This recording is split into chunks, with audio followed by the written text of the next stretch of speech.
વિકાસના દાવાઓની પોલ ખુલી રહી છે। મોરબી જિલ્લો બન્યાને તો 12 વર્ષ જેટલો સમય થઈ ગયો, પરંતુ સુવિધાઓ પૂરી પાડવામાં હજુ સુધી કોઈ નક્કર પગલાં ભરાયા નથી। મોરબી જિલ્લાના અનેક ગામડાઓ એવા છે કે જે આજે પણ ગટરની સુવિધા નથી, તો રસ્તાઓ પર જોવા મળી રહી છે મસ્ત મોટા ખાડાઓ। નેતાઓ વિકાસના મસ્ત મોટા દાવાઓ કરે છે, પરંતુ હકીકત કંઈક જુદી જ છે। શું થયું છે, મોરબીના લોકો કેવી હાલતમાં જીવી રહ્યા છે, આવું જોઈએ, જાણીએ, સમજીએ।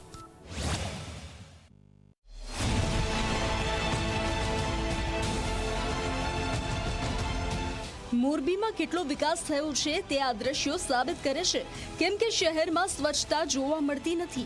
જ્યાં જુઓ ત્યાં ગંદકી જ ગંદકી જોવા મળી રહી છે। ઘૂંટુ ગામ નજીક આવેલા રામકો સોસાયટીના આ દ્રશ્યો છે, જ્યાં આજની તારીખે રોડ, રસ્તા, પાણી, ગટર જેવી પ્રાથમિક સુવિધા નથી। ગ્રામજનોએ ધારાસભ્ય અને સરપંચને આ બાબતે વારંવાર રજૂઆત કરી હોવા છતાં કોઈ કામગીરી કરવામાં આવતી નથી।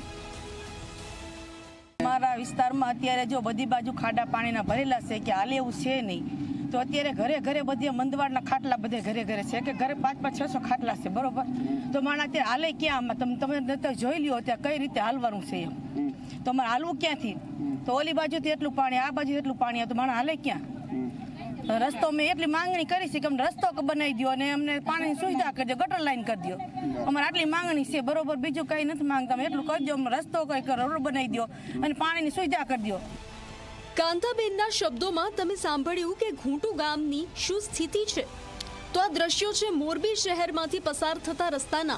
નવલખી રોડ પર અંદાજે 25થી વધુ ગામડાઓ આવેલા છે, જ્યાં અવરજવર કરતા ગ્રામજનો ઉબડ-ખાબડ રોડ રસ્તાના કારણે પારાવાર મુશ્કેલીનો સામનો કરી રહ્યા છે અને રોડ રિપેર કરવા માટે રજૂઆતો કરવા છતાં કોઈ અધિકારી કે પદાધિકારી ધ્યાન ન આપતા હોવાથી આજે ગામના સરપંચોની આગેવાની હેઠળ ગ્રામજનો દ્વારા નવલખી રોડ પર ચક્કાજામ કરવામાં આવ્યો હતો અને તંત્રને રોડ રિપેર કરવા માટે 48 કલાકનું અલ્ટિમેટમ આપવામાં આવ્યું છે।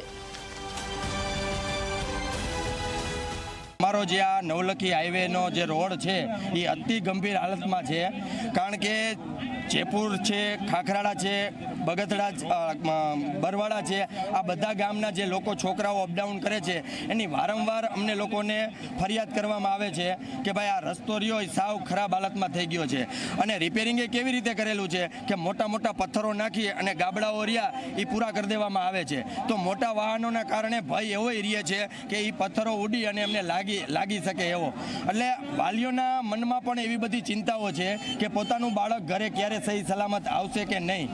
નવલખીથી મોરબી તરફ આવવાનો રસ્તો એક બાજુનો ઉબડ-ખાબડ છે અને ખાડાવાળો રોડ થઈ ગયો છે। રસ્તા પર તમે જોઈ શકો છો કે કેવા ખાડા પડી ગયા છે। આ રોડ મસ્ત મોટા વાહનો જેવા કે ટ્રક, ડમ્પર અને ઓવરલોડ વાહનોના કારણે વારંવાર અકસ્માતનો ભય રહે છે। જો કે તેમ છતાં તંત્ર આ બાબતે આંખ આડા કાન કરી રહ્યું છે। જે નવલખી મોરબી જે રોડ છે એ રોડ કચ્છને, માળિયાને બધાને લાગુ પડે છે અને ઢીચણ હમાણા ખાડા આ રોડ ઉપર થઈ ગયેલા છે। તંત્ર કે આરટીઓ વાળા કે નેતાઓ કોઈએ પણ આ બાજુ નજર કરી નથી। તો અમારી માગણી એવી છે કે તાત્કાલિકના ધોરણે અહીંયા રોડનું રિપેરિંગ કામ કરાવે। શહેરી વિસ્તાર હોય કે ગ્રામ્ય વિસ્તાર, તમામ જગ્યાએ રસ્તાઓ તૂટેલા જોવા મળી રહ્યા છે, તો અનેક જગ્યાએ ગંદકીનું સામ્રાજ્ય જોવા મળી રહ્યું છે। મોરબીના ધારાસભ્ય કાંતિભાઈ અમૃતિયા દરેક વખતે વિકાસના મસ્ત મોટા દાવાઓ કરે છે, પરંતુ ગ્રામ્ય વિસ્તાર હોય કે શહેરી વિસ્તારમાં હકીકત કંઈક જુદી જ જોવા મળી રહી છે। ત્યારે દિવાળી પહેલા આ સમસ્યાનું સમાધાન આવશે કે પછી લોકો સમસ્યાથી પીડાતા રહેશે? હિમાંશુ ભટ્ટ, ઝી મીડિયા, મોરબી।